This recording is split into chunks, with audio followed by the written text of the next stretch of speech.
Shalom à vous. Rhapsodie des réalités du samedi 11 mai 2024.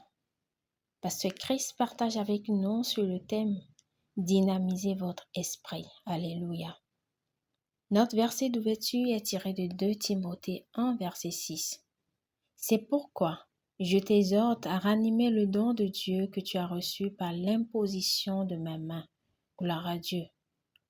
Lorsque Paul a dit à Timothée de ranimer le don de Dieu en lui, il faisait référence à la puissance du Saint-Esprit, la capacité dynamique d'opérer des changements.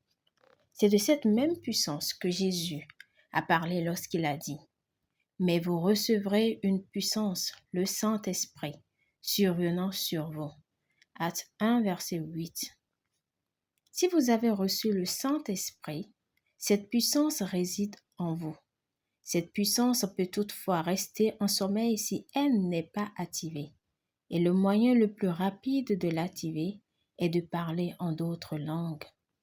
1 Corinthiens 14, 4 dit « Celui qui parle en langue s'édifie lui-même. » Lorsque vous parlez en d'autres langues, non seulement vous vous bâtissez, mais vous vous dynamisez aussi dans le surnaturel.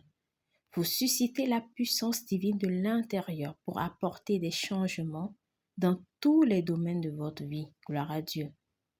La gloire de Dieu est révélée dans votre vie alors que vous vous chargez dans l'esprit et que vous suscitez la puissance de Dieu en vous. Dans Éphésiens 3, verset 16, nous voyons le désir de l'esprit que le peuple de Dieu soit revigoré par le Saint-Esprit de la capacité d'accomplir des miracles.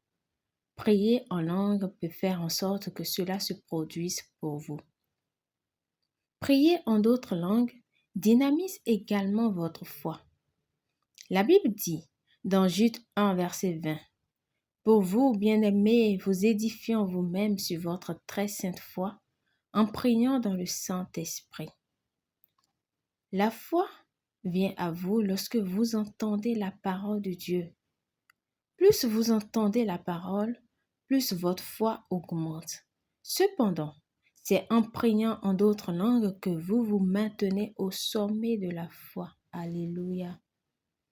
Prière. Cher Père, je te remercie pour ta gloire qui se manifeste dans ma vie aujourd'hui alors que je parle en d'autres langues.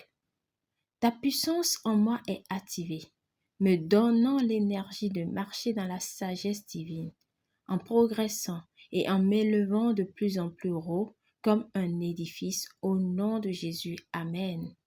Pour une étude approfondie, nous lisons Actes 1, verset 8, 1 Corinthiens 14, verset 4 et Jude 1, verset 20.